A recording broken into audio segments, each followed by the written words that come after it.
evening. My name is Mallory Barks, and I'm going to talk to you about the mental health social work, all the way from the history to ethical issues to treatments we have today to disturbing trends that I have found in my research. First of all, let's talk about the history of mental health. Long time ago, people with mental illness were seen as possessed by evil things like demons or devils. In fact, the mentally ill were seen as possessed by the devil according to the Malleus Maleficarum, which was a book used to fight against witches and evil spirits. Many people that were punished as witches may have just had mental issues. Even if mental illness eventually became seen as a disease, the treatments were still not as good. In fact, people would practice bloodletting, which is when a person would drain the blood of the mentally ill to help them become more balanced. But this never really worked for the people. In fact, in my studies, I've read the story of a woman who was crying hysterically and laughing hysterically all the time, having trouble. So the doctor would take a pint of blood from her basilica vein, which was a vein found between the elbow and the shoulder. Even though the pint of blood was taken out of her, she was still acting the same way, acting strangely, crying hysterically still. After many more treatments, unfortunately, the woman died a few nights later. So as you can see, the treatments were not as well taken. Eventually, asylums came into play. Now, asylums were not treated as places to treat people. They were seen as a place to hide away the mentally ill. Asylums were used as a place of entertainment as well, not for the patients, but for the people outside the hospitals. People would pay a couple of pennies to come and see these people acting differently and laugh at them. In fact, I have an interesting historical example. This famous example is a set of paintings made by a man named William Hogarth. It's called the Rake's Progress. Now, a rake was considered a man or a woman that would live for their own pleasure. And unfortunately, they saw that if you lived for your own pleasure, eventually you might become mentally unstable. So at the final picture that he drew and painted, there is a man in the foreground. That's the rake. That's the man that would live for his own pleasure. He's being taken care of by a woman he scorned when he was younger. It was his fiancée, but he abandoned her so he could live his depraved life.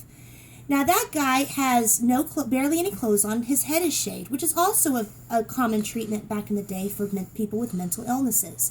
In the background, you can see some richly clad people watching him act funny. These people would, like I said, pay a few pennies to come in and see these people behave strangely. This was seen as fun for them. But it didn't help the people in the asylums, and this further made stigmas to them. Fortunately, advocates came around like Dorothea Dix. Dorothea Dix is American woman who went around America and saw the American asylums and how the people were treated. She was so horrified that she went to the Massachusetts legislature and begged the men there to look to their Christian charity to change how those with mental problems are treated. And we need to do the same thing as well. But fortunately for Dorothea Dix, she helped change the face of asylums and mental illness. Before we go into services for mental illness, let's talk about the ethics surrounding mental health. Ethics are extremely vital. According to a counselor I talked to, almost half of her education was about ethics. Ethics are very important. Let's talk about one of the few. Self-determination. This is very important to the process of recovery because it's focused on empowering the patient. What this allows patients to choose their goals and treatments. But unfortunately, with mental illness, patients may not be able to think reasonably, and some become suicidal. So what if you're unable to consent to their recovery? Well, a new ethic comes into play. Third-party informed consent. Sometimes social workers need to go through other people for their patient's well-being, like a relative or someone really close to the patient. But it's still about empowering the patients because the social worker gains a new role, and that is the advocate of the patient. They are in charge of making sure the third party does not go against the patient's wishes.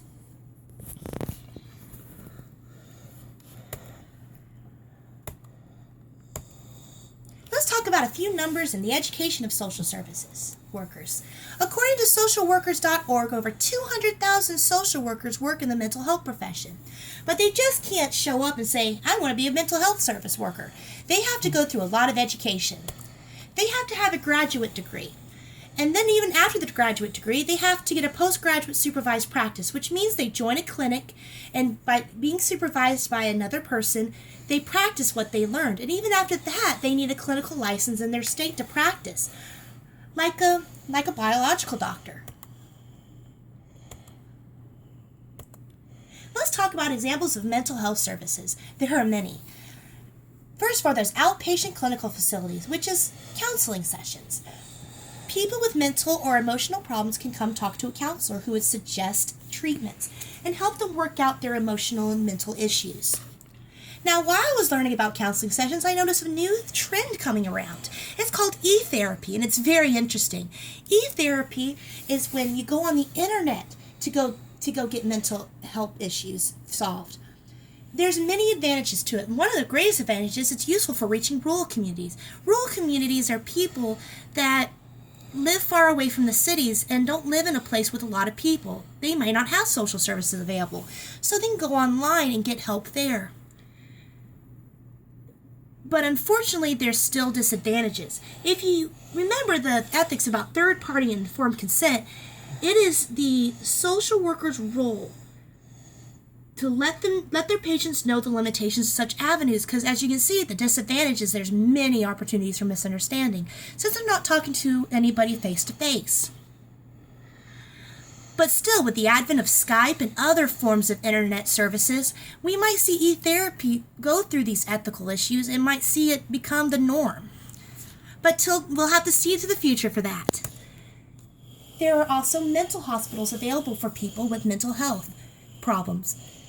This is far from the asylums that were useful, that we heard about in the history portion.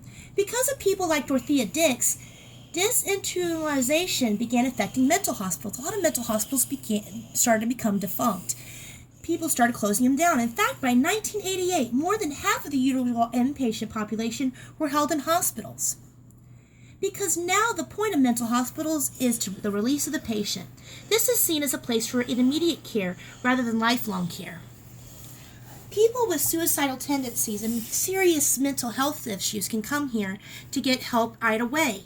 Now, unfortunately, mental hospitals are still extremely scary to patients, and there's stigma still attached to them, especially towards families.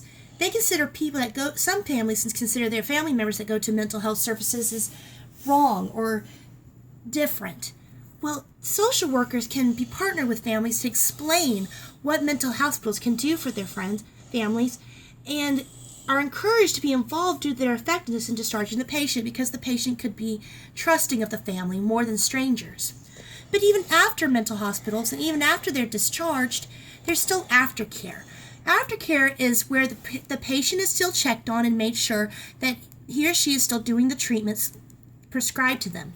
According to a study published in the National Library of Medicine, aftercare can be helpful in the first year, and even after that, higher functioning continues to grow. Their recovery continues to grow after aftercare. So aftercare is one of the most effective forms of social mental health services after mental hospitals. Now, specialized needs. I found a lot of specialized needs that I want to talk to you about. First of all, there's disaster relief. In 1997, the National Social Workers Association signed an agreement with the Red Cross to provide mental health workers during times of disaster. Even though this was only a 5-year plan at first, the partnership continues to grow through the growing concern over natural and domestic disasters. For example, when 9/11 happened, the NSWA sent many social workers to help in New York. When Hurricane Katrina hit New Orleans were filled with people from the NSWA that were mental health workers to help with the people there. So this is a specialized need that still needs to keep happening. Another specialized need I found that I want to talk about is soldiers coming home. Soldiers coming home, many suffer from a problem called post-traumatic stress disorder, meaning even though they're home from war, even though they live in a peaceful home that they've lived in for a long time, they can still have panic attacks and stress-related issues because of their time at war. And a lot of people don't understand, hinting the stigma exists for those coming home. They don't understand why they're so stressed out, even though they're not fighting anymore. Many of the caregivers for these people are women and could be the wives of the soldiers. So it's very important for social workers need to help both soldiers and caregivers. Soldiers, of course, because of their PTSD. But another reason is because the caregivers, who are usually the wives of the soldiers, may not be taking care of themselves or their children. And so social workers can come in and partner with these caregivers to help them get over their own mental and stress issues as well. Now, this next specialized need is very close to my heart, being a children's church teacher. Children with mental issues. According to the DSM-IV-TR Casebook and Treatment Guide for Children with Mental Health, children are diagnosed with mental issues from ADHD to psychosis. So a lot of children that go through these things are going through things that not even adults need to go through, and they still can gain mental issues. Nevertheless, social workers need to become more aggressive in creating preventative mental care for children. A lot of children go through situations, like I said, even adults don't need to go through. And it's up to social workers to partner with children and families and schools to help prevent these kind of issues from happening. And to be there to help teach and to help children become better and grow better. Because as you can see, children are just awesome. Now, another thing I found that was very interesting is the psychological care by churches. Spirituality is seen as a humongous factor in recovery. Patients are more likely to ask for help from those with the same religious views because they feel they can trust them and they won't be judged for the way they think. Many are going to pastors and leaders for help rather than professional social services. Now, I found some very interesting ideas from the people that I interviewed for this project. Churches, according to them, they're having churches partner with them and they help fund social services. So churches should start partnering with social services and maybe get trained themselves to learn how to protect and help their community and their congregation. Now, there's still disturbing trends found during research, in spite of the past being the past, and in spite of new services and understanding, there's still stigmas and lack of help. According to the CQC report made in England, called Right Here, Right Now, Quality of Mental Health Depended on the Area. In fact, many in England said that there is not enough help after 5 p.m. So, for example, if the person in England lived in a city, they might be able to find help in their time of need, but if they live in a rural community, they may not be able to find any help at all. And like I said, even after 5 p.m., there's not a lot of place for help. And something to note also is that England is still suffering with stigmas and are still hesitant towards people with mental issues. And unfortunately, America suffers the same trend. Citizens are hesitant to allow people from mental hospitals in their community, and social workers are extremely helpful in relationship between patients and workers. Now, if we are true believers in Christ, this trend needs to end, and the stigma of mental issues need to be a thing of the past. Because as believers in Christ, we trust in the Lord that loves everybody. And we need to treat these people with the same type of respect that they deserve as creations of the same God that created us. So, in closing, as believers and as fellow human beings, we need to trust in the Lord and help these people by loving on them. So that's the end of my thing. Here are some resources I used.